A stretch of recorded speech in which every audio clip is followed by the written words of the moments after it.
games is that every single game in the group stages, they actually played in swapped lanes. One time it was initiated by OMG and they didn't initiate it, but every single game they have played in swapped lanes. And if you swap with a Nidalee, Nidalee can actually perform extremely well, even if she has to duo with the support, because she does act like a semi-AD carry in the early game for the laning phase.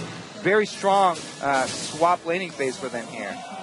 Early aggression in the mid lane. Yeah, not messing around there right at the start. Hai actually getting a blast off onto both Dade and Spirit, but not going to be too much to say about that. Meanwhile, on the bottom of the map, that's where pretty much the bulk of these two teams are right now. Lemon Nation waiting off to the side.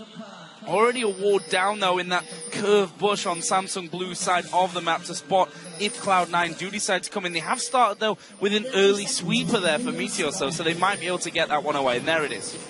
So they do get that sweeper, but Cloud9 recall, they didn't get much vision down. Well, look at this. Blue have vision not only inside the red jungle of Cloud9 here, but also deep in the bottom lane. This bush ward down there in the lane will see where the 2v2 lane is going to go if they try and group the minions. Well, you talked about the split and the changes. It looks like it may well be happening. Nidalee has been spotted, though, by that ward of Cloud9. Hart sticking around, did have the ward placed on him, but we can see they've cancelled the back. They're actually all grouping down the bottom, so I don't think we're going to get lane changes, but Cloud9, they're going for a late invade here. Yeah, it does look like the late invade is a very real possibility. They also have the ward inside the red, but nobody's over there. Oh, 3 versus 5. We'll see how this one works out. Lemonation comes around the side, they're going in.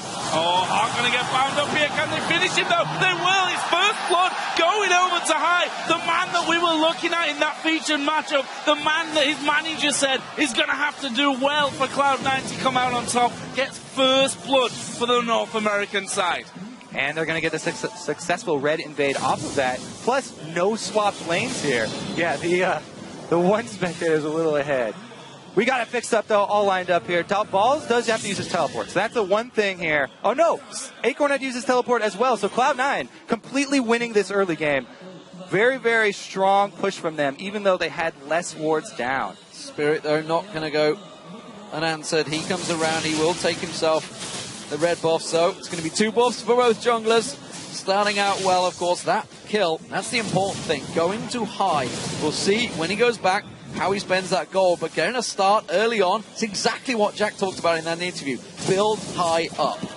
Oh, a lot of aggression on this top side already. Acorn not messing around here, and Ball's going to go pretty low. He dodges that spear, though, and pretty crucial to him being able to stay in that lane for now. Obviously, does have pots to work his way through. We'll see how this one all works out with Nidalee having that heal, of course. Could be a problem for Balls as they once again go aggressive on one another. There's the pounce in. He's got the flash from Acorn. That trinket ward inside the lane bush from Balls was brilliant. Good thing he had that thing back up. Allowed him to win the trade. And we also want to point out that Nidalee is AP with the Doran's Ring. Spirit's gank not going to work out for them. And Balls got vision on him. So all around, very, very good start here for Cloud9. Now Meteos also has the opportunity, since he saw Spirit up top, to go for some jungle invades and see what he can take away from this blue team. Yeah, Spirit still spending a lot of time up there as well. And Meteos, like you said, coming in, going to take away that. Oh, spear landed on Balls, but Balls is at full health now. Up level 3, he's going to get himself a big wave. So Samsung Blue, this is not working out for him. Both of them, standing on top of that ward. Balls is well aware of this. The thing is, he's got to know there's a ward in there, because Balls placed that ward while he was fighting with Acorn. This is just a completely hilarious the minions went up. That gave it away. There we go. You got to wonder, I mean, that's clearly big nerves between them. Meteos, he's going in for death on the bottom. Death's at half HP as well. The damage is there. They're going to switch over to Black comes out. The binding misses, but it doesn't matter. Sneaky's going to pick up kill number 2 for Cloud9. So a great aggressive early start from Cloud9. But remember what we talked about in the beginning of this game. The stats for comebacks for Blue. They are used to playing from behind, and now they're going to be in that position again. So Cloud9, we'll see if they can hold up and execute a game on the world stage, or if Blue are going to be able to claw their way back in late. There is a massive difference building in that bottom lane. Sneaky way ahead right now of Deft, of course, just being forced out of the lane. Also got forced back as well. Has come back without buying, so he's still only at half health down that bottom lane. But we see Sneaky has gone back, got himself the pickaxe early on along with the longsword. And there is, you know, that ongoing debate between on the analyst desk of Double F and Kreppel about the Lucian and Tristana matchup. But this one is obvious that it's going to, from this point on, definitely go in his favor. And that's a huge thing for an early game because the top laners had used their teleports already. So if you can gain control of the bottom lane this early in the game, it opens you up to warding the dragon. And then you can find aggression on the bottom lane and go for an objective afterwards. High with the pick. Hard face checking straight in there. High will find this one. He gets his second kill. The shot blast comes through, but it is unanswered. And as you mentioned, this could indeed be the dragon. Sneaky's just gone back after buy-in. They're going to take everything away from Samsung Blue's jungle. Beat them early. That's how it worked for Fnatic. Can Cloud9 do the same? Well, looks like they're just going to invade the red side. They don't want to press it too hard. I guess the dragon would be a little overzealous since they didn't quite have vision on Spirit. Take away again, red side jungle. Spirit himself actually was on the top side of the map, and he's going to come around the back of Bjergsen. He just turned up. Pi, obviously, who plays for Cloud9 in the mid lane, if you didn't already know that one. He's also 2-0, by the way. And, well, in the end, Spirit actually been spotted, I think, coming down by the minions, so decided not to follow through. We do also still have Kha'Zix down on that bottom side. Meteor's not backing away just yet, but with a lot of wards down on that tri-bush area, he decides to back off and get back to farming. The other thing about all this focus, bottom side for Cloud9, is that ball. Whoa! That is not a good trade for Deft. That Ignite was used, though, so summon a spell down. He will be safe, but he's going to have to back away once again. 30-55 the CS stands, and he's going to lose out yet again. Hart taking a double from Sneaky, gets the Lightbringer on him, keeps the damage going, and again, they're missing out on all the CS. They're sticking around, they're playing really quite a dangerous game because they have no support from the junglers. I just got to point out here the difference in the focus of the junglers. Meteos has gotten so much done on this bottom side of the map, ganking and getting this bottom lane ahead so that the Lucian can punish this Tristana, whereas Balls is doing just the finally lands. Actually, there's a TP coming down on him. Balls is going to join in the fight here. Who are they going to go for? It's an easy kill on the Heart. Death walked away from it, but they're already on that tower now. The fourth kill for Cloud9. They did see Jace coming through, but thanks to that D ward, they can just back away, no problems, and go to Dragon. Yeah, so Balls wasn't really necessary for the kill, but it does mean they have to take this Dragon now because Acorn is left up top alone with the top turret. And Cloud9, they do get the zone off the bottom lane once again. So experience going to be lost for the bottom lane, while this Nidalee split push might become an issue. Already with the Sheen rush, he should be able to take down that turret fairly quickly. Cast your mind back to last year, the Season 3 World Championships, where Koreans were dominating the lane phase. Right now, Sneaky has almost double the CS of Deft. This is unheard of stuff coming into these quarterfinals. They are really taking it to Samsung Blue, who themselves had, honestly, despite a 5-1 record in groups, a pretty shaky group stage. They were close to losing a couple of those games. Of course, they did lose the one to Fnatic. So they have been shown. And Cloud9, they've already beaten Najin, Whiteshield, so they have the confidence. This is very different to yesterday's quarterfinals, where TSM were going in scared in that quarterfinals. Cloud9 are very much on their game here. Incredible start for them, and 2,000 gold to lead. That turret did go back, of course, for Samsung Blue. The first one, actually, of the game that will fall, just to keep that gold that bit closer. But we can see right now the wave in the bottom lane is all up on Sneaky's tower. He'll quite happily tank those minions and keep this lane frozen. Means Deft really has nothing to work with here. Yeah, let's take a look at the side lanes here, because Deft is sitting on an average blade with Tristana under-leveled. Balls is up top, getting collapsed on with no turret, so he's probably dead.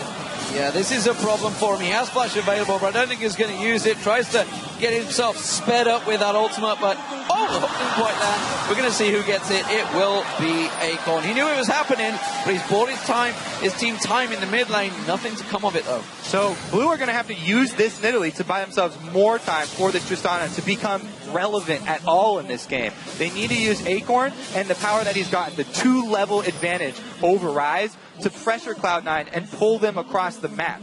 That's what they're going to try and do here, but Cloud9, they continue to focus bottom, and they're going to keep Deft down. This could be very dangerous. Support and jungler waiting off to the side. There was a ping from Samsung Blue inside of their own jungle, despite not having much vision of that on this will. use that. Yeah, a flash early on then from Hart. And they obviously thought they were in there, didn't know exactly how many or who exactly was in there. So deciding to take the safe route out, but that leaves him open. It means they definitely can't defend this turret. Sneaky going to throw the entire culling down. All of it pretty much hitting depth there. He's going to take the tower. And now Cloud9 is closing in.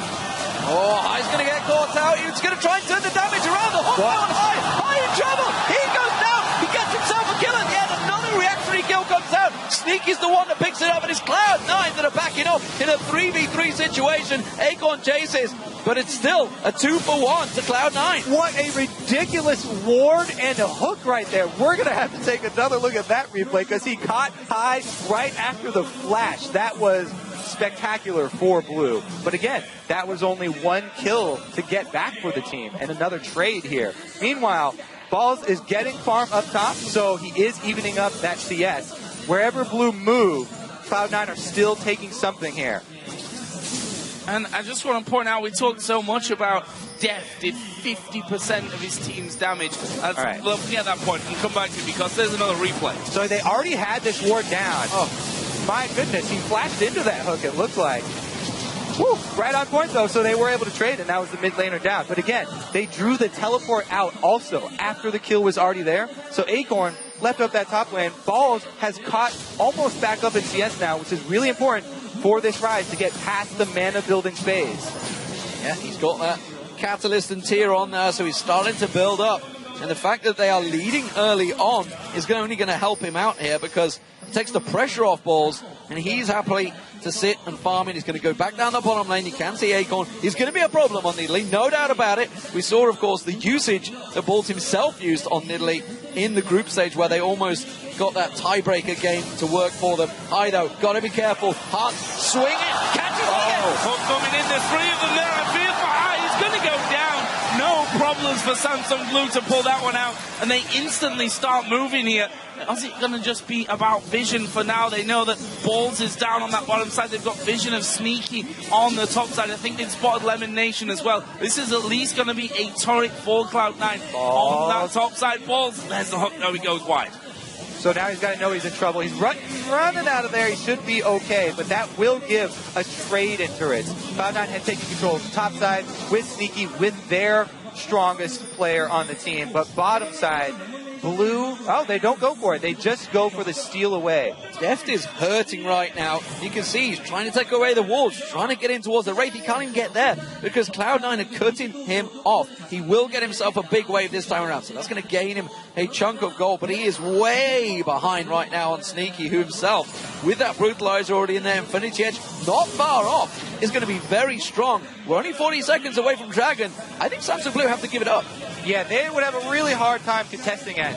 Really what they would probably try and do is split again with a... Try to create pressure somewhere else, because Cloud9 right now, Sneaky has so much flat attack damage, and the Brutalizer, this Lucian does so much more than a Avarice Blade Tristana at this point. They don't even want to try and meet up. They just keep depth split pushing and trying to farm while they slowly lose mid. Oh, middle tower is going to go down. Dragon up in 15 seconds. We did see the recall from Spirit, so he's going to be healed up to get back into this fight. Balls is recalling, but he's got a teleport. Sneaky's recalling. He's obviously got no teleport. Deft is in that top lane as well, though. So a little bit of a janky setup here coming towards the Dragon. So pretty much all that Cloud9 have to do for this Dragon is send Balls up top because he has his teleport, and then go down to the Dragon with everybody because they can easily establish vision control. Like we said, they have the long range snare potential with Syndra and Morgana. If they gain vision control around this Dragon, it's very hard for Blue, being too far behind, to do anything about it. So they send Balls up top. There it is. They have a teleport advantage, and they should be able to gain control of vision at least. Hard as hell. That is not what they needed. The culling goes down. That catches on. And he manages to take down Hart. So it's a 1-for-1, but the mid laner down is a big deal. It's only a 20-second death timer right now, but they're going to run towards this Dragon. It is a very risky place, though, for Samsung Blue, though. Well, you can see Balls sort of hesitating there, hiding in the bush, but now he's going to show in lane. So Cloud9, pretty much they're just trying to zone off Blue here, so they don't try anything too sneaky while High is down. All they have to do is buy time for High to get back up, and the same is still true. They have their teleporter top, they could still set up vision control down here. But man, Sneaky is really showing up today. He is shining through. And there's a reason why people during the regular season of the North American LCS were talking about how he could be one of the contenders for best AD carry in North America, having hit that #1 spot on the challenger ladder. And that was my point I was trying to make out earlier before we went to the replay. That we talked about 50% of a team's damage almost for death, but Sneaky has been the man throughout the season to have the most damage in Cloud9. They're going to take this dragon away, and that will be a good 6,000 gold lead for Cloud9. 3-1 up in turrets, had both dragons away, and they have got one hell of a Fed Lucian. This is going to be an interesting one. We saw how Deft was affected by that loss against Fnatic. Currently, he's still way behind on Sneaky, and it's causing problems because, as you said at the start, you know, Acorn had this big lead over Bulls, but that's gone because they've had to try and gift all of the CS across the Deft, and Acorn is now actually being caught up by Bulls. Bulls himself just gone back to buy, get himself the Source Boots, had the Rod of Ages earlier on. And now he's starting to hit his power spike. He's slowly getting there, slowly building up. He's just had time to free farm. Yeah, this Rise is going to be really, really scary towards the late game here. Cloud9 have a very, very strong hold on this game right now. And it's, again, that's why it was so surprising in the picks and bans why Blue decided to go with this Nidalee pick. And then they have built her AP for the team fight, but her team fight scaling AP Nidalee is nothing compared to this Rise. Wow, that is a big vote. 87% of you going for Cloud9, and well, look how far they are into Samsung Blue's jungle right now, looking for the catch. Blue did ping that side of their own jungle. They've got no vision there, and the wise thing to do would be to stay away as Sneaky. Wow. Just chunk down Deft to half HP. And here comes Sahai. That's not a trade that they can win. Oh, he got this time, finally gets out of the hook. Hart does not catch it on. Donnie called down. He goes down. Bulls gets the kill. The Cloud9 keep pushing on the tower. Oh, they've got Deft. Oh, Deft's going to get burst out. Ball from the back. Elimination comes in. They managed to find a Acorn. Hart goes low. This is a whitewash. Hart will fall the ace. It's going to be a perfect number ball. An ace for nothing for Cloud9. Clean ace right there, but they're all so low, and the death timers are so low that's this early in the game that they just recall. Whoa, that was ridiculous from Cloud9. And this is, again, all right, let's take another look at it, though, because Lemon Nation, the more gone, sets up the pick, and he leaves the scene. But Paul's just walking over there, too. Dante continues to face check the bush that he just got hit with a binding out of. All right. Then there's a stun from high. This is why we always talk about Syndra's siege potential, because her long-range stun, you can catch people unawares even while they're defending their turret. And a beautiful dive from Cloud9. Meteos living with a sliver of HP. Bulls just on cleanup duty in the back there. Gets himself 3 kills, pounds himself into the lead in that top lane problem. And now a real problem emerges for Samsung Blue. They're behind in every single lane coming into this one. They can't get close. And Spirit's going to find them once again. He gets caught. Oh, good shock blast though. Sneaky taking damage. Oh, very, very good lantern there. Completely caught the camera off guard as well. Hart pulls Spirit to safety. All right, so now Cloud9 just got to establish vision control around this Baron. They have cleared out a good amount of it. Sneaky little Deft down here on the bottom is getting CS while this happens, though. Lemon Nation was still waiting around the side there to try and get it. I think this tower's gone, is it? No, Dante backed away from it. Bulls steps up forward and they decide, no, can't do that. Deft will, however, get this bottom outer turret. So that's a bit of goal back for Samsung Blue. And Acorn and Hart actually moving towards the blue buff, which honestly, there's no vision there for Cloud9 on their own side of the jungle. So they're going to lose out on that. Yeah, Blue do a good job. A little counter punch here, trying to take back a little bit of the ground that they gave up to Cloud9. Bottom turret as well as a Blue steal. But there's that vision around Baron. It's super early in the game, so Baron does a tremendous amount of damage compared to the damage output of your team. It's really hard to start it. Oh, they're sneaking around the side. They're looking for those long-range snares.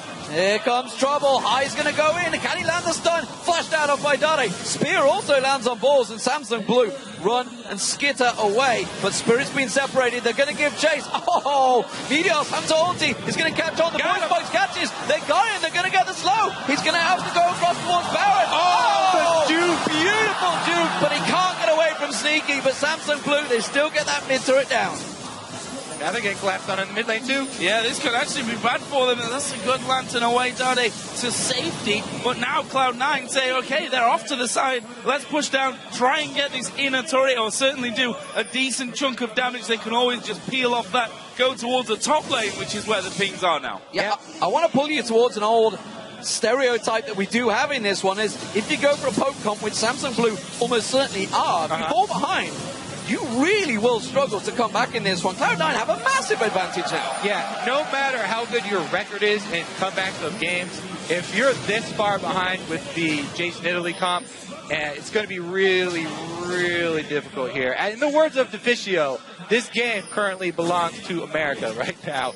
Cloud9 with a pretty good hold over game one. I have to say, though, they were uncharacteristic sort of picks here from Blue once again. So maybe, you know, coming out in the first game, they wanted to try something a little bit different. Cloud9 with a huge, huge answer. Oh, could this be trouble? Pink ward goes down. They spot the AD carry up to the side. That's a quick repel from Spirit, but he's coming down on top of them. Can they finish him once again? Hart takes him out. Put Boston at the front. He's going to get the blow. He's alive. Off Hart. Boss lived that. Death, everything on him. One more hit. Spirit goes down over the ignite's got him. He's going to go down. Bang! Elimination gets the kill, and Cloud9 are just turning it on here. Samsung Blue, they can't react. They can't react quick enough. They are cleaning up this game. Cloud9 with some beautiful plays there. Lemon going in for the ignite to secure the kill. And that was the only way they were going to secure it, too. So Cloud9 going to take the Dragon right off the back of that one, pretty much controlling the entire map right now. Now they need to push up a little bit more with the vision control. They already have control of the blue side, which is where the Baron is. Oh, so that's an important one. High almost getting a stun there onto Acorn, and we've just gone past that 10,000 gold lead now for Cloud9 over Samsung Blue. And what a way to start a best of 5. This will really pump Cloud9 up. You could also argue that it'll really pump Samsung Blue up as well. Definitely going to work in Cloud9's favor as far as the morale is concerned, because everyone is talking about how they're the underdogs here. Remember, these teams are both late game oriented. Cloud9 are North America's best at executing games. When they were ahead, as we said, 17-2. We passed that 20-minute mark, and they're over 10K, as you said. Well, if you think back to the group stages, Spirit said, don't worry, Def, I'll never let you cry again. Follow me. Right now, Def's face is like thunder. Absolutely stone-faced. Acorn just about getting away, and again, they're having to collapse, they're having to group, they're having to do anything to keep Cloud9 off them. High's going to get himself a big chunk of gold in this top wave. Samsung Blue are looking to try and create something in the mid lane, but Cloud9, again, they're ready. Yeah, it's so hard for Blue to create something. They have to rely on either Cocoon or the hook from Thresh to hit somebody who's out of position. But they don't even have vision on Cloud9 there's a check. to create one of those plays. Cloud9 are doing a great job moving together. So even if somebody does get caught out of position, then they would be able to win the team fight here. The massive amount of item advantage that they've accrued. So that ward there next to Baron, pretty crucial, yeah, I'd say. It's a good you one. know, just outside, they see that Cloud9 aren't doing it, so they're never going to face check through the first pushes towards that Baron area. That, however, was a good shot blast. And I think Spear combo, both of them hitting there to bring Lemon Nation down to basically no health, which gives Samsung Blue now a bit of respite and may allow them to get back over towards the Baron area, clear out a lot of these wards that were put down by Cloud9 on that last little hold. Cloud9 have got to be careful they don't get drawn into trying to bait out this Baron for too long here, because it's going to let Samsung Blue slowly in. You can see those spears, they're going to get stronger and stronger. You can already see Deathcap nearly completed now, so he's starting to build up his power. And of course that poke will hurt. They keep on drawing in towards it. Samsung Blue are not being drawn into this fight. They will not go near that Baron area. And like you said, that one single ward is paying them dividends right now. Yeah, and it's very smart for Blue not to overextend at all, because if they ever try and check into Fog of War versus Cloud9 team again, the bindings and the Syndra stun would be certain death. The only other ways that Cloud9 really have to force a fight, though, are with those risky Balls teleports. As we saw, Balls teleporting single man in behind Blue to try and force them into an engage. And it was still fairly close, even though the massive cold is here. Oh, nice. The Golem going to help him CS. That's always nice. Bit of backup for high, thanks to that blue buff down on the bottom side of the map. We did see that ward again being put down by Samsung Blue outside or just around the corner from Cloud9's pink ward, which means they can keep a vision on that area, and actually they are going to go in there and clear out that pink ward. So they've actually got more wards down in that area of the map, one inside, one outside now, meaning 2 pink wards or scans going to have to be used by Cloud9 to actually get control of that. Slowly but surely, Cloud9's pressure in this game is starting to wane a little. Yeah, Cloud9 only have 1 pink ward down and none in inventory right now. They do have all sweepers off of cooldown though, so when they do get everybody back to purchase wards and then take control of this Baron area, they can sweep it out. They are slowly losing control.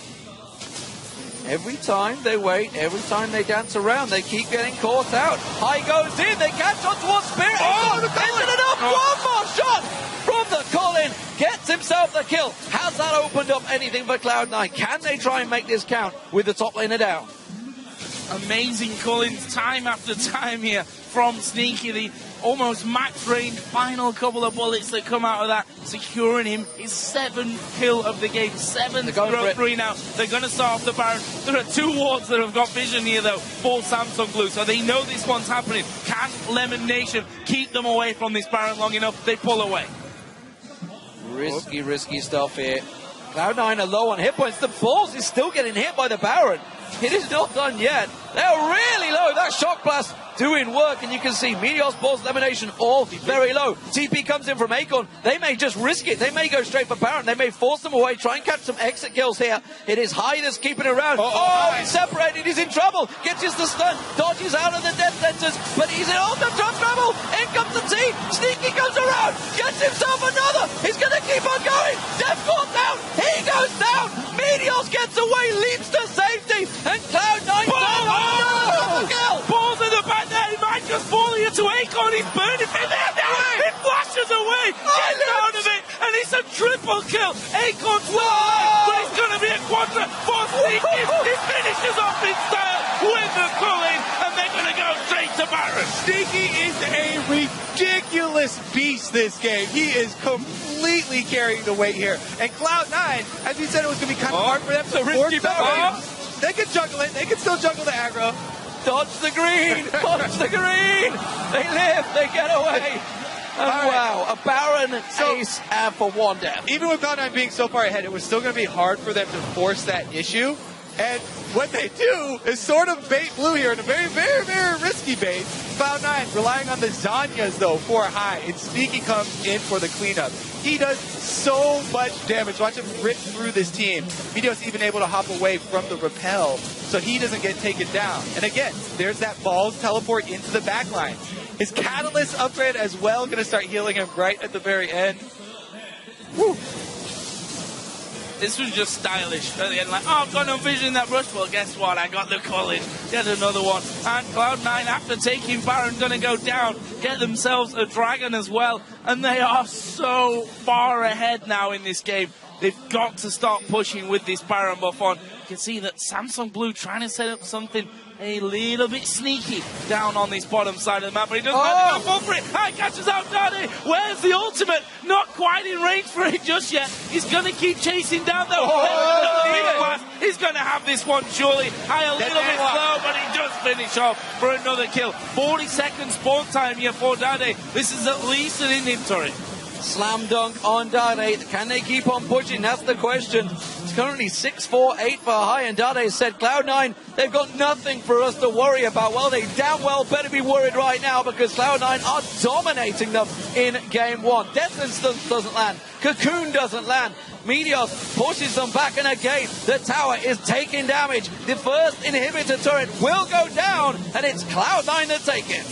That is going to be the inhibitor as well, yeah. Cloud9, if there is a team in North America that can notice these patterns from Blue and punish them for them, this is the team to do that. And they did such a magnificent job this time around.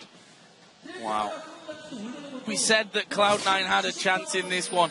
I'm not sure that anyone was expecting such a fantastic start out of them in this one, but Well, so far, I mean, let's not get carried away. They've not won this game yet, and it is a best of 5, of course. So still a long way to go, whichever way the dice rolls. And you can see that Acorn and the rest of Samsung Blue pretty much are headed towards the bottom side of the map. So going to try and push some little advantages. Meteor says, nope, don't fancy this one. I'll pop my ultimate. That means a blue buff goes over to Samsung Blue. Yeah, the one area that Blue have been able to control for this game is trying to steal away Cloud9's Blue after Cloud9 have taken several objectives. But man, Cloud9 this game, this is sort of like Cloud9 taking vengeance on the Samsung organization for what they did to TSM in their first games of the best of 5s. And the opening way that you open up the best of 5 is so important, setting that momentum. Cloud9 going to feel much more confident going into Game 2 because Game 2, they're on Blue side. And look towards elimination. Azonia's Hourglass, another needlessly large rod. He's 1-0-17 right now. We said they got comfort champions that work for them, and Sneaky and Elimination have been doing incredible amounts of work for Cloud9. It worked so well for them at the start. We wondered whether we were going to see Meteors camping down there, but they didn't need it.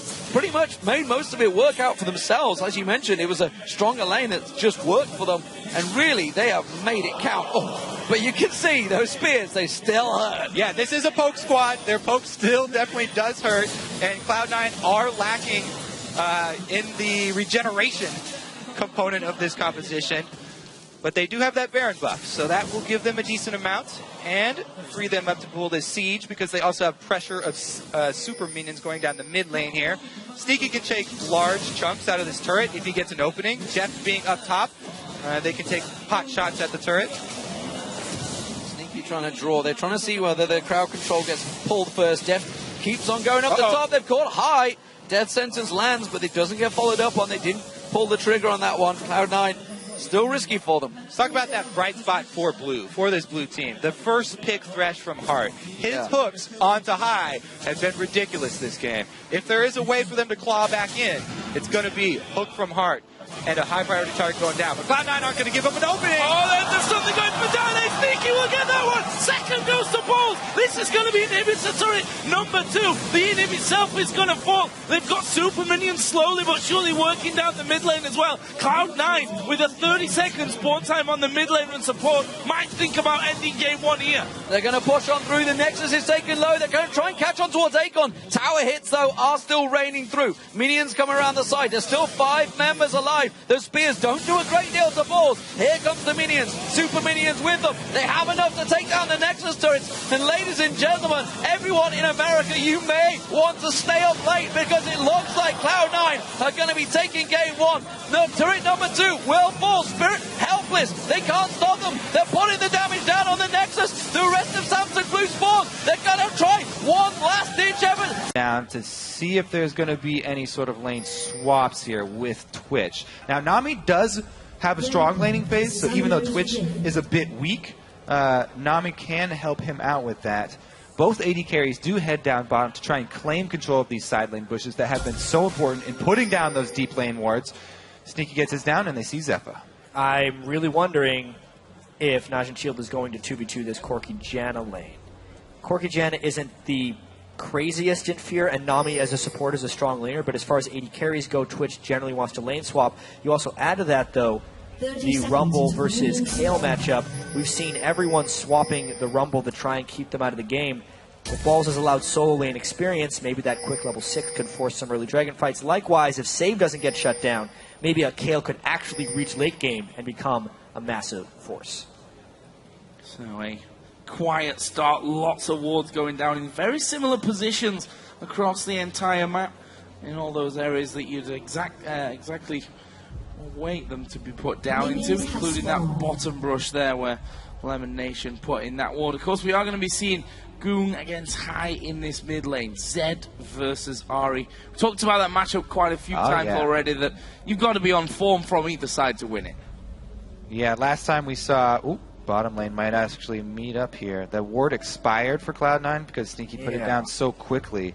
Gorilla's in a tentative position here, and he's already shown. Whoa! This could be bad news for him. May have to burn something. No, plays it very calmly. Jeez. Loses almost half of his health, though, right from the very get-go. So since they hadn't scouted, Gorilla was trying to get lane position so he could freeze the minions for a potential farm with Zephyr.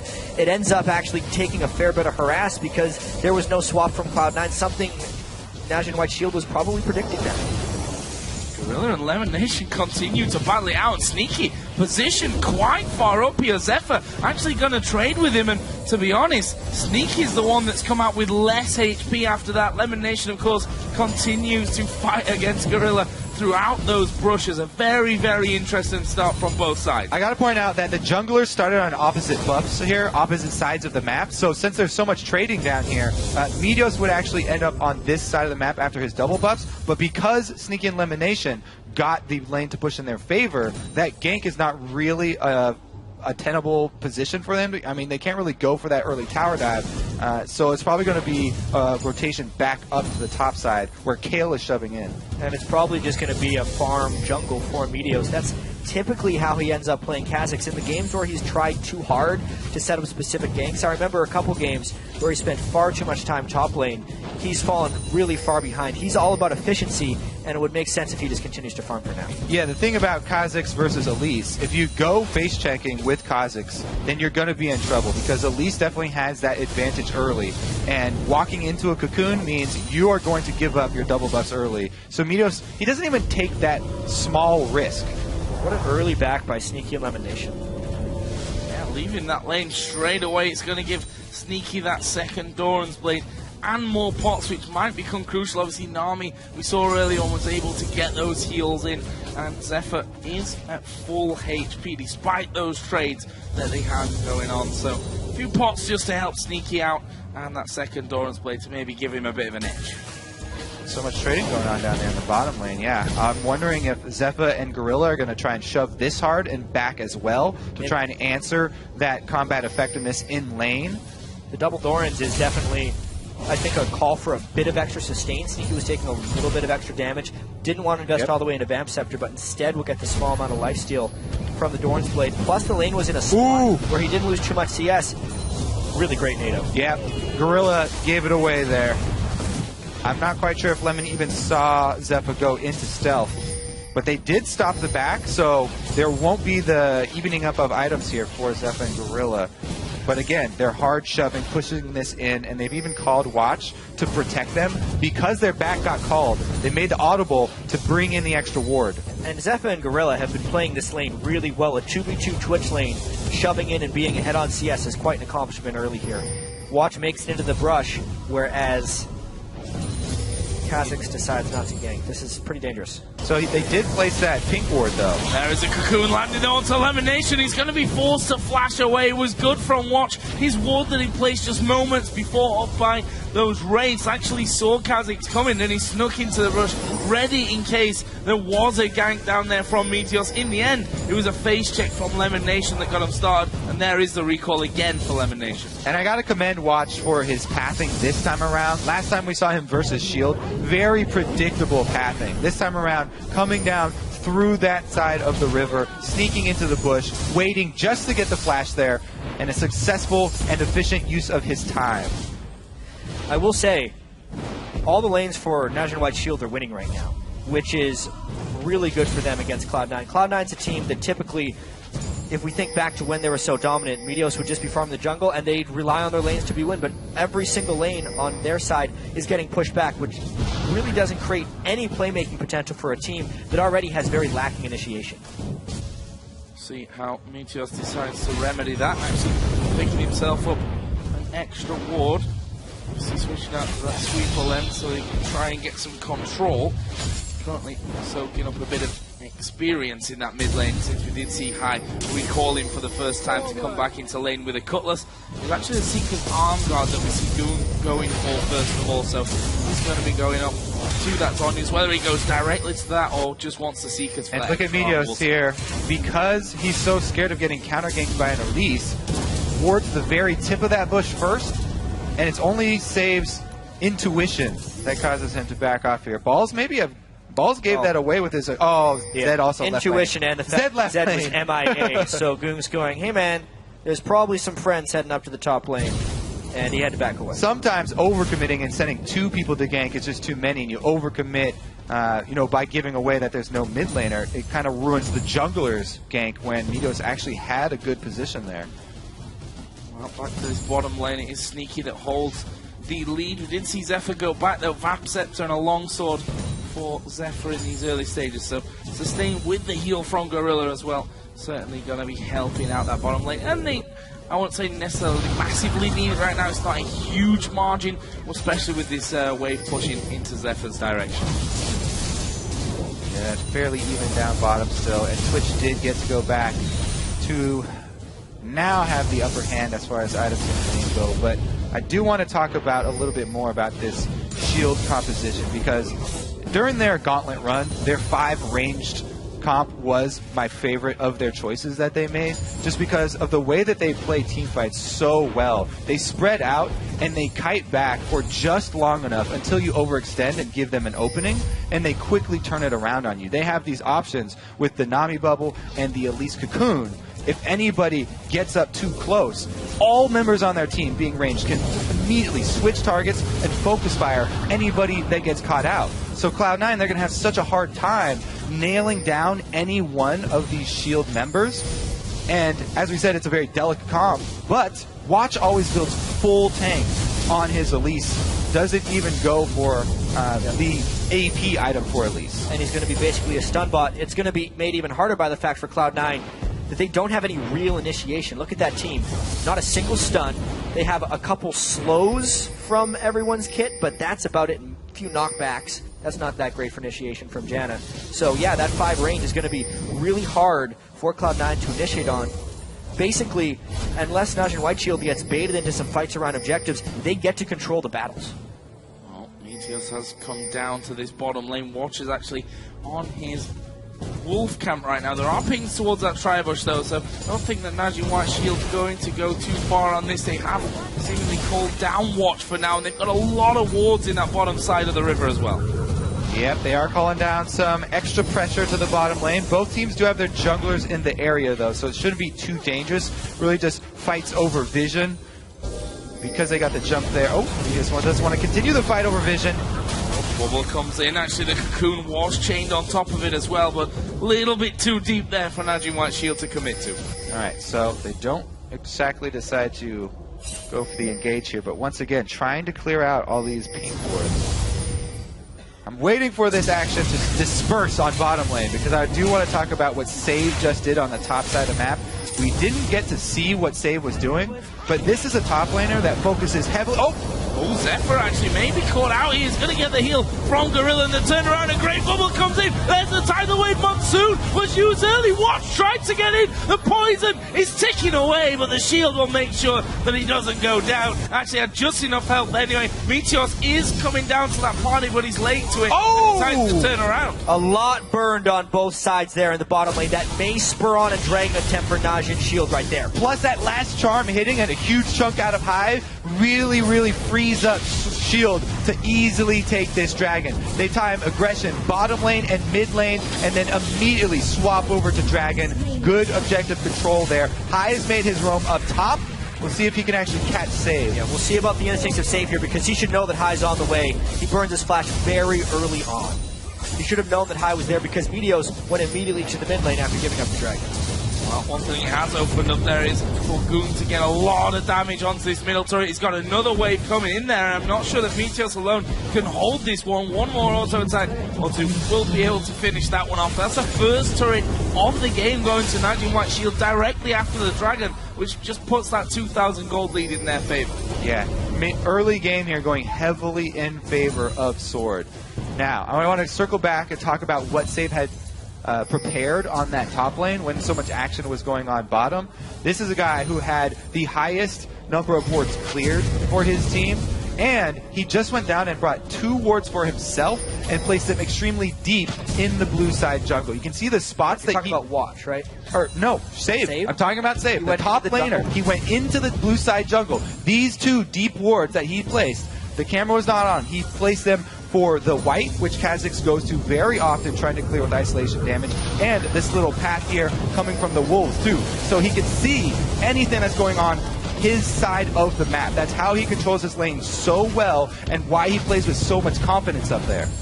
This could be dangerous down bottom for Zephyr. We saw Sneaky actually managing to stay away from the damage, but Watch is coming down. Goong is coming down as well. Cloud9 need to evacuate this bottom lane. Zephyr gonna stealth up there, but doesn't actually get it. Gets a slow onto Sneaky, but he's full HP. That's not gonna mean the world to them. And Najin White Shield not able to get in for the kill. And of course the Dragon already gone. Yeah, it's just all about their control. Obviously, the deep wards that Save had in the blue side of the jungle gave him a lot of presence up there. The best laning performance we've seen on Kayle in the 1v1 so far here in this group stage. And honestly, every lane, except maybe Zeph and Gorilla, despite the amount of times they're able to force Sneaky elimination back, have just been straight up winning. So mechanically, 1v1, Shield has woken up, and if they continue to play like this, Cloud9 will not be able to force any fights with their low amount of initiation.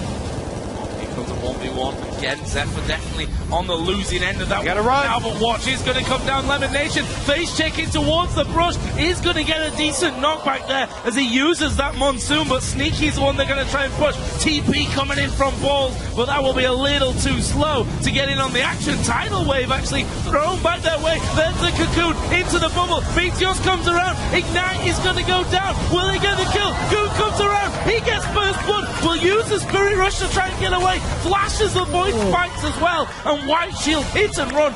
Goon super low. Zephyr even lower after that. Zephyr flashed off of the Rumble ulti with double-digit HP. Almost died there to the burn, but the split second that he got his flash off saves him, and they get away with a sneaky kill. This is what I'm talking about with the way that Shield play these 5 range comps.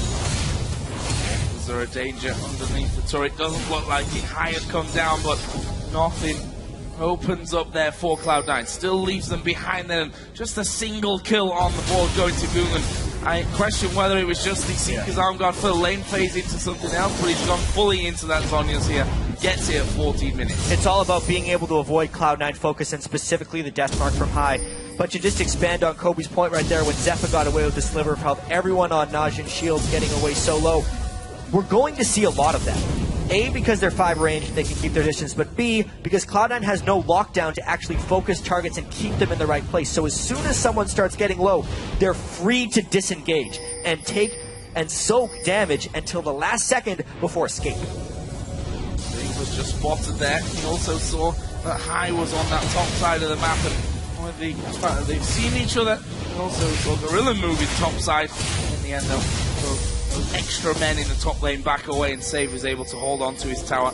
Was blasting through that minion wave. Slightly ahead on that front. Also now has a Nash's 2 complete Haunting Guy sorcery, of course, was the start. 4 balls on Rumble. Pretty standard stuff there. We also saw that High now has been able to pick up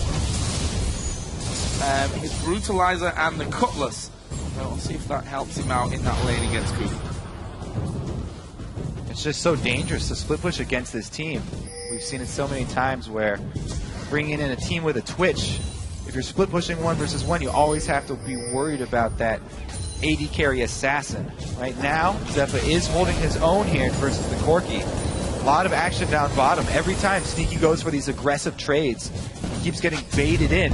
The rest of Shield, they call their team down. Once again, running through the river here. Everybody's on point. They're there to back up. Yeah. So much roam and vision control as well. Sneaky really wants to punish Zephyr here, but he ends up getting punished himself by overextending. Yeah, they spotted that Meteos was around, so I think they wanted to fully commit to that one. Actually, Save started to move down as well, and partially probably to do with the fact that there's 30 seconds until this next dragon comes up. Looks like Cloud9's not in position to contest here. Ball's all the way in the top lane, and High recalling with 20 seconds left on the clock. Plus, they don't have vision in the area. They're going to get themselves in trouble if they try and contest this, it really feels like.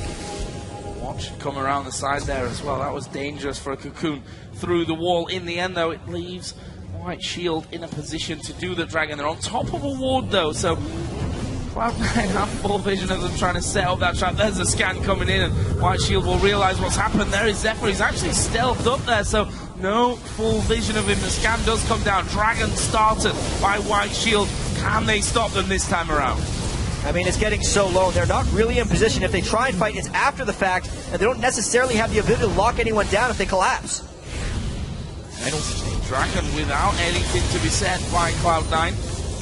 What are White Shield going to do? 5 men moving from that Dragon takedown straight into this middle lane. Actually, there's no real defense there. There were 3 men in the bottom lane. And this is White Shield now going to be putting a lot of damage onto the tower. Can they take it? Half HP gone already. Looks like they're waiting in the wings here. Cloud9 might engage. Oh, they're going to push it from the side. Balls. Where is he going to go? Equalizer onto 3 of them. Deathmark goes to the back. Watch is definitely going down. Goon may fall as well. He's super low. Gorilla comes in from the side. Tries the bubble, which she doesn't need in the end. And that will be a 2 for nothing. They got to shove back up mid and get a turret off of this. Cloud9 needs some extra global gold to even this game right back up. They've got a minion wave. They got control of mid. As far as the goal goes, though, Kobe, they can even it out really easily. They didn't even lose that interior turret, despite losing most of its health. And Sneaky was able to take the side turret while the fight was happening mid. Outer turret down for Cloud9. That actually gives them the turret lead and closes up the goal to just say 200 difference. They're going to be stealing away a blue buff as well. So that won't be going over to Goon. Nice moves overall from Cloud9. Yeah, that was a combination of Shield being a little bit greedy. They sent Zephyr up top to answer AD carry split down bottom for AD carry split up top to get that farm. And they thought they could just 4-man this mid. But it was a beautiful rumble ulti from Balls. Watch the position. He lines it up right next to the wall. So it doesn't even have to be straight in a corridor. It's right next to the wall. Everybody's through it. And Hai got a great ulti off with Zed timing it. Both members tried to jump away as soon as the ulti went off. So he traveled with them to get that huge chunk. That's the way Cloud9 has to fight if they want to be able to actually get kills, but it requires Najin Shield to be pushed up pretty far because the chase distance in order to actually close those kills is really great. If Najin Shield is turtling or if Cloud9 is doing an objective, it's going to be much more difficult for them to find those fights. But that is just a really great sign for Cloud9 that they could find those fights, especially now that Meteos has gotten his second evolve, more slow from his W, better chase from Cloud9. Again, focus down bottom here, though, and they've got the red side warded up, so Shield are going to see the reinforcements coming. It's up to Lemonation to shield the turret as much as he can. Honestly, didn't really do too much damage there, White Shield on that one. Still holding vision control. That's something that we've seen quite often out of these Korean sides when they kind of have that fight and realize that Dragon's gone down and that area might not be priority anymore for the blue side. They'll go in and try and get those deep wards in position so that they can keep a hold of that. Also means that they can more safely push the bottom side of the map. Yeah, and it's so important for Shield to do that because they love running these champions that pick people off from Fog of War. They're all about getting this deep coverage and keeping it that way. Cloud9, though, have defensively warded fairly well on that side of the map now because they've seen how much Shield are focusing down there. Right now, though, Zephyr free farm at the bottom, 5 members of Cloud9 up top, so they need to make a play up top because they know the AD carry's not there. Right now, they're just getting vision. It's a Trinity Force window for Cloud9. Whenever Corki hits his Trinity Force, what is that team able to do with said advantage? Because Zephyr, with that split push, being able to take down turrets will become more and more powerful. He can get a Ghost Blade, even now with the Blade of the Ruin King, he can start picking people off. It's all about the team fight right now with a level 12 Rumble who has his Leandries and a Trinity Force on Corki. So they do answer up top side. I like that they answer in a trade rather than trying to run down to defend because Zephyr already had position down bottom. So Cloud9, they commit to this top side. They've warded up red side. Now it's them looking in the bush for a pick. Goom walks right by. Death mark down, but I don't think there's enough damage in there. Goon lost half of his health bar. Cloud9 utilizing those deeper wards that they've got in. Even finishing off that red camp as well. Cloud9 really sticking together, trying to make picks of their own inside of the enemy jungle. If you look at the gold, there's basically 100 gold that separates them. And remember how delicate this team from Shield actually is. If Cloud9 ever blow up Zephyr, then they will have a huge, huge advantage because you can see already 2 Hex Drinkers coming out. Most of the other damage on Shield is magic damage. Well, Ari's got true damage and Kill is sort of split. So they do have other answers, but if Twitch ever goes down, that is the main point of power for the Shield team. Absolutely. It's a good thing they have a Kale intervention as well. I mean, we mentioned how squishy or fragile the Najin White Shield composition is. Cloud9's comp is just as fragile. They don't have a tank line either, but they don't have that vulnerability. So if the team fights get late game, Cloud9 can't actually pile through to get to Twitch because Twitch will kill him before the intervention goes off. No one's going to be able to tank up enough to actually disrupt him well. So Cloud9 really has to act fast to make this game fall in their favor. Yeah, both teams really. It's going to be all about the positioning and those couple of seconds of damage exchange because both teams are packing a lot of damage. While they have a Kale ultimate for Shield, Rumble ultimate can get multiple people low at the same time. So there are answers on both sides. Right now, once again, Shield are split. They're 4-1, and Cloud9 are trying to answer. So top turret goes down. They've got everybody committed to the Dragon to get vision around it. And if Shield funnel through one of these corridors, that would be the Rumble ult they're looking for. Going for Gorilla here. He throws the tidal wave, which catches a few of them. Will it be enough to keep him alive? Actually surviving for now. Oh, so good. They're going for Zephyr. There is the vulnerability. Balls goes low as well. This is a big, messy fight. Meteos will jump away, but Goon chases through. Not quite enough damage with the on his return, he gets the kill. But Sneaky, he's still going. Where is he going to head to? He stood on a ward. Safe going around the other side. I think that's the end of that fight now. Or is it? Meteos being chased down. Good thing they got that vision first. Good thing they got that vision first. 3-for-2 trade. You can tell how close these battles are. They balance on the point of a knife's edge. And that's the explosiveness we're going to see in all of these fights. This Dragon is not convinced yet about who is going to go to because they're so safe. Oh, Dragon at half HP. Cloud9 starts to move away. Save is going to burst down Lemon Nation. Meteos sneaky in the back. But here comes Pawns from the side. Dragon, where does he go? He goes to Najin White Shield. Save surely going to die to Balzo. But he's in trouble himself. Has to flash over the wall. What a bad turn of events for Cloud9 and a fantastic turn of events for White Shield. Save coming in there, popping Lemon Nation, getting a double kill, and then also forcing Meteos out the back of that pit to secure the Dragon for their own team. It was anyone's Dragon once the smite was gone, but Shield comes out big after some bloody fights. Yeah, such a risky play from Cloud9, and Shield capitalized on it perfectly coming down. All right, let's look at the beginning here. So High goes all in on the support. They draw out the exhaust as well. Good Rumble ultimate right on top of Zephyr, and the ult from Lemon makes sure that Zephyr can't even walk forward off it. There's the intervention that you talked about. It does save him for a little bit, but on that side with Meteos, he won't last long. Sneaky from the bottom side, of course, exploding watch, and then he's got Lemon to back him up with the extra attack damage for the shield. Yeah, but looking at the items now, I see Save with the Death Cap and Zephyr with the Ghost Blade. So that combination of Twitch Kale just spiked up huge, and I do not see the same itemization from Cloud9 as far as power spikes. Oh. Shield wants to fight now. One thing that Cloud9 did just get, though, they've got these early Captain Boot upgraded Janna. So we talk about how close these fights are going to be and how important the positioning is. This Cloud9 team has a lot of extra speed that they can work with. Uh-oh. Sneaky, though. Oh, there comes Zephyr on towards Sneaky, who will just Valkyrie straight away from that one. Actually used it for rat-a-tat-tat, but not got the damage there. Pokes him down. Meanwhile, High is split pushing this bottom lane, and White Shield needs to make a decision here. Well, it looks like they are going to swing back over and try and cut him off. It's up to the rest of Cloud9 to keep up the pressure or tell High to back off. Back off. That's what they're going to do. Right. Those were the words. It's actually High telling them, hey, do I need to back off now? And they say, well, obviously, they lost ward control and they weren't able to just go back into a Twitch. Obviously, they were able to withstand that one Twitch ultimate. The speed that the Janna granted them there is actually really critical in running away from spray and pray. I wonder if we're going to see many disengaged style fights like that, where they just wait for the Twitch to use spray and pray and then try and just bail as soon as possible. Also, keep your eyes on the poke that Cloud9 deal while they're retreating. They're dealing out damage in between attack moves here. So as Sneaky's walking away, he's throwing the missiles back, so is Meteos from the side, and they chunked Zephyr just as hard as he chunked Sneaky in that exchange.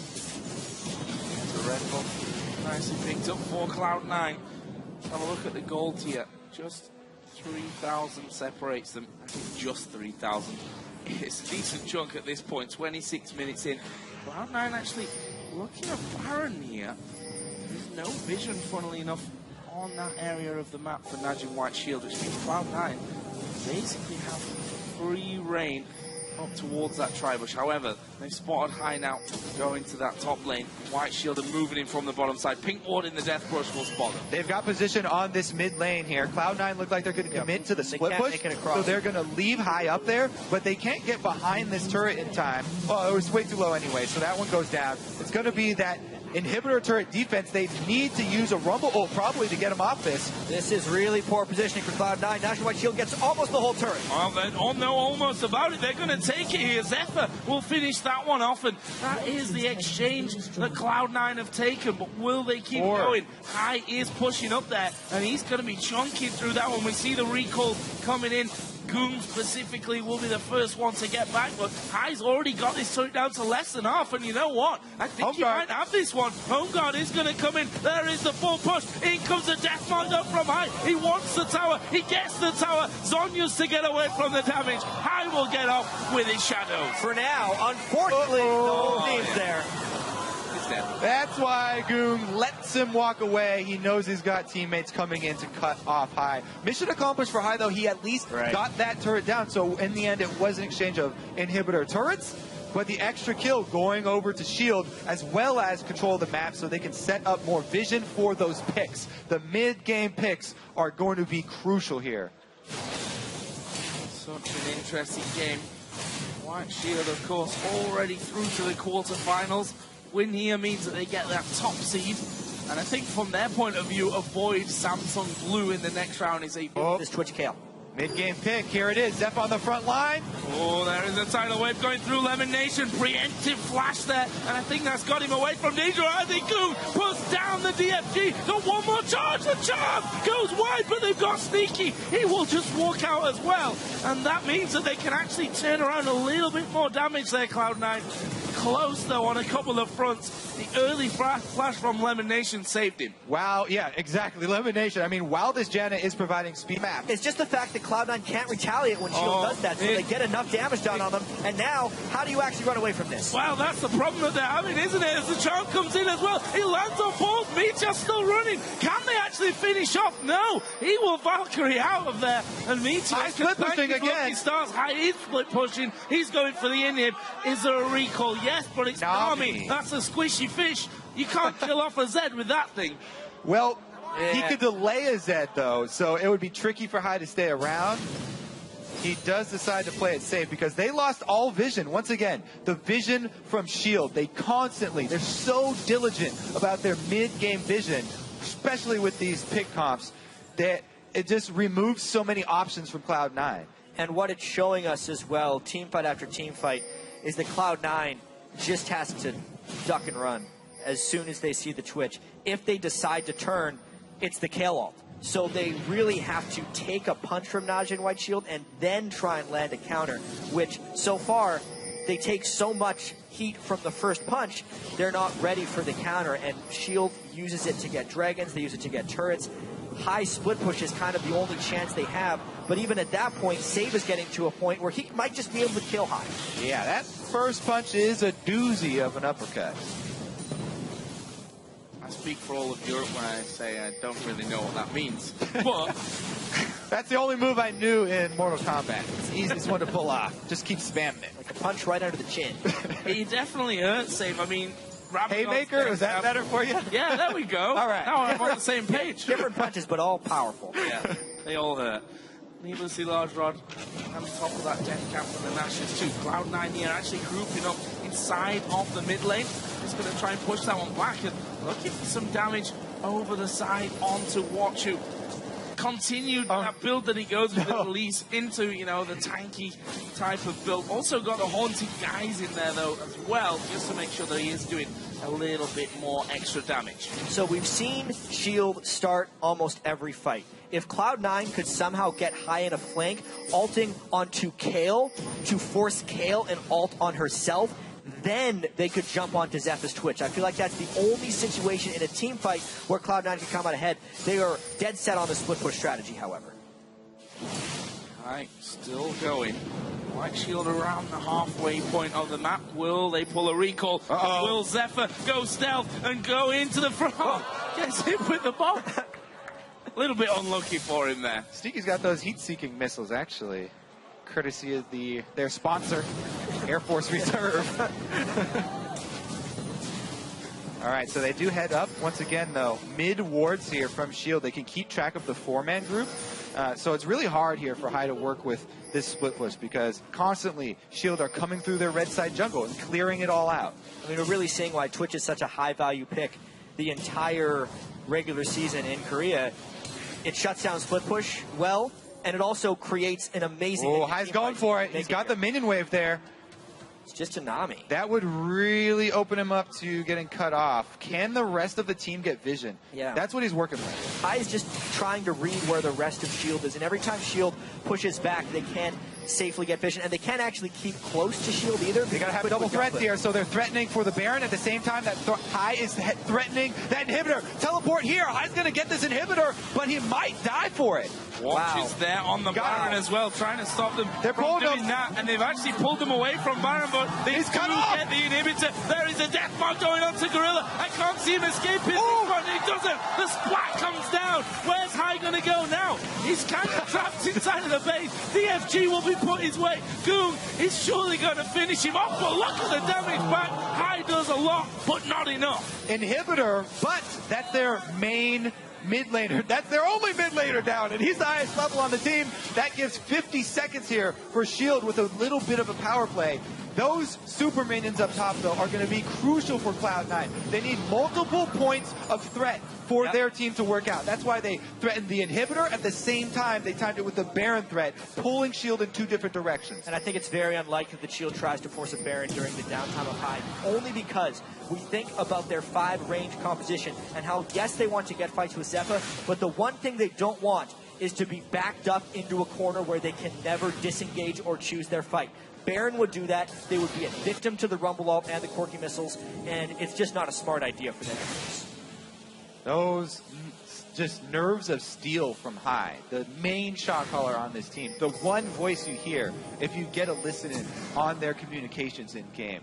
He made that commitment to the top lane inhibitor, got it, plus the kill to exchange to delay Shield's rebuttal here. Now they do have, they've got full vision control around that Baron. Off the walls, being scanned away here by Najin White Shield. Zephyr is stealthed up.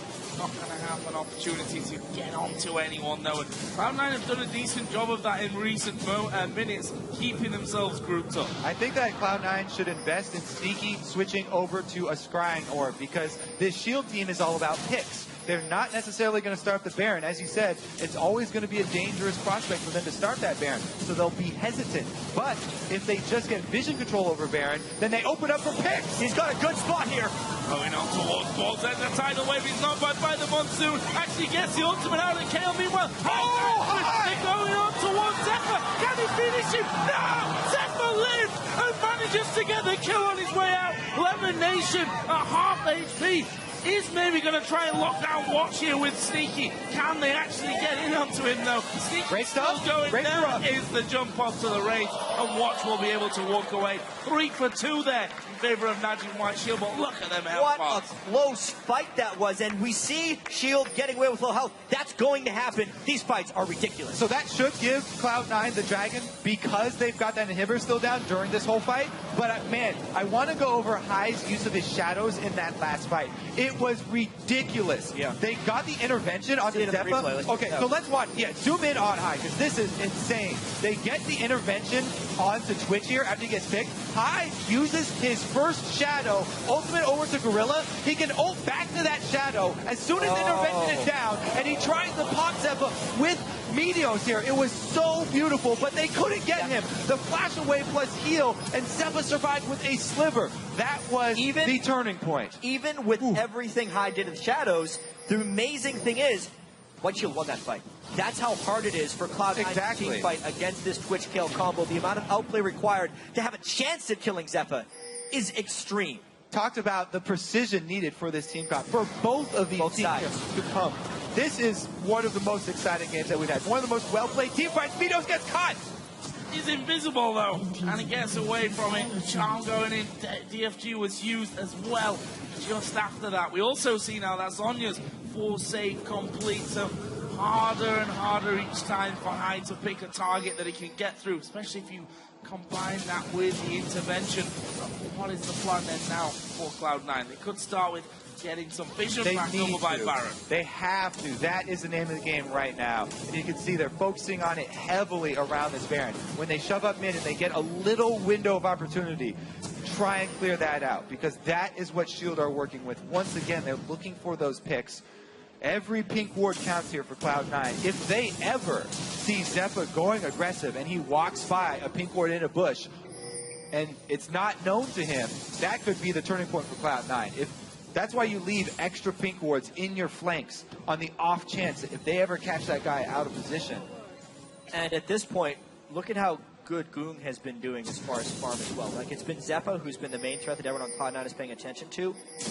Goong may end up being the one winning the game towards them. If he can land a charm onto higher Sneaky, he will blow them up before they can react. And you got to give credit to Lemon Nation for keeping Sneaky safe this whole time. Who's the guy alive at every single end of these team fights? Sneaky's always up, due to Lemon Nation.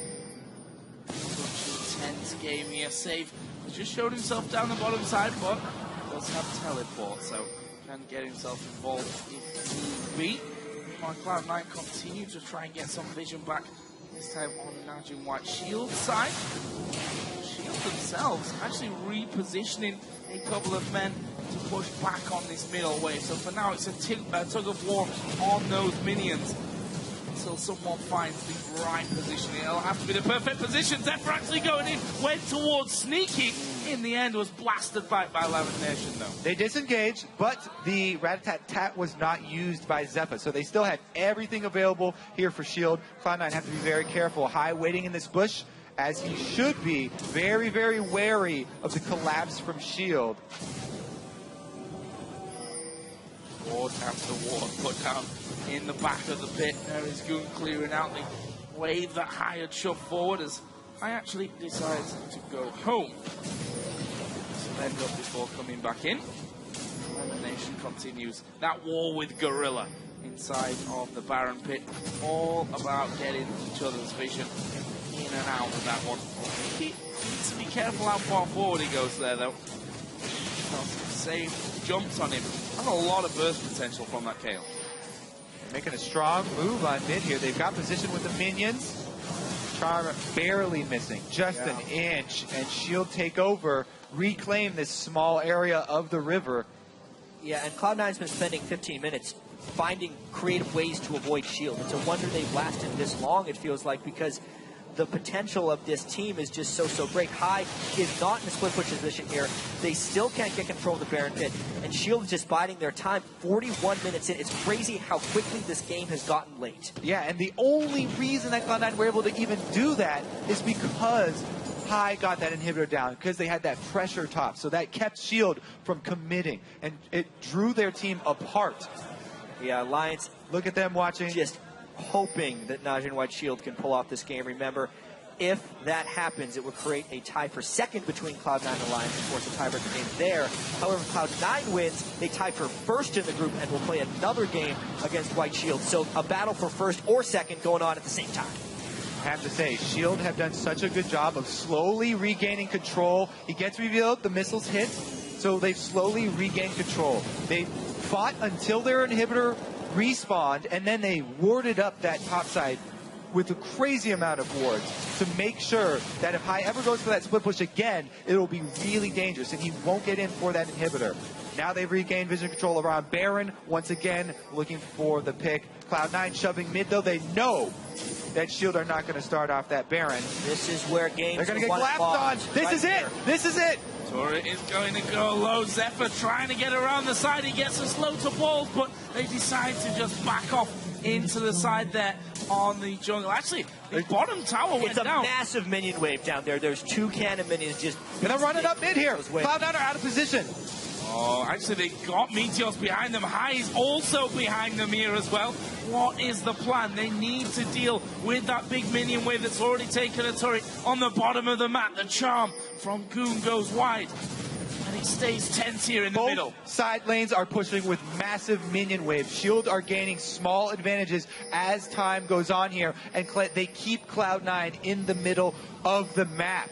This is what Shield does. They won so many late games just letting the minion waves go back and baiting the other team into jumping to them because they have no other choice. Either Cloud9 goes back for the minion waves and gets rid of Baron, or they fight now. Zephyr goes in. Oh, he's going for Sneaky as well. The Valkyrie instantly elimination uses the monsoon. Instant equalizer as well. Zephyr stood on top of it. Gets the intervention. Goon at the back. He's going to get one. Sneaky will go for him. Meanwhile, over by the Baron, Meteos gets Zephyr. Gets the reset. High is all over the place and will pick up the kill onto save. Ball still alive. Finished up by Watch. But Watch is going down as well. So for High. It will be another one. It's Kha'Zix in the end that gets it. That's a 4 for 2. This is the chance for Cloud9 to push. Sneaky let Goon live after that Zhonya's. He wanted to join the rest of his team, so Goon got away with his flash. Now Cloud9 make the decision to go back towards Baron after pinging the turret. This is dangerous. Not have much time. Goon can make this count. If he hits the charm on Sneaky and 100%s him. Meteos low on mana. Goon does not have an ultimate yet. 30 seconds until save if this one gets delayed. I wonder if Sneaky tries to jump over one charm. They got it low. It's going down quickly, though. No flash to get over the wall, though. That's the danger here. The charm misses. Goon is going to get his W1, but it won't go that far. And there is the Baron going over to Cloud9. They're still 4,000 gold behind, but they've got the Baron, and they've got to make it count. The biggest thing about that fight and how great it was for Cloud9, they had 2 GAs going into that. They did not consume either Guardian Angel. The fact that Zephyr opened up and had to use the K-Ult, the key is without Cloud9 committing. If they commit, Cloud9 loses, but the Rumble Ult just intervention blocks nothing. That intervention was completely that Cloud9 just goes in. We said it was all going to be all about blocking damage with it. Meteos jumps in, gets the reset, and they again corner save. Meteos and High in these team fights have been spectacular for Cloud9. Man, you can say what you want about group stages. They have delivered every single day. We are getting these crazy, crazy games. Shield gonna get Dragon Wild. Cloud9 rush up for the inhibitor. They don't have vision of it though, so they aren't committing. They don't have vision. They aren't committing to the inhibitor. They could rush it right now. They could rush it, but they got to be really quick because the recalls have already come down from White Shield. They've got a lot of damage. They've got all 5 men there. Inim's down. They're backing off.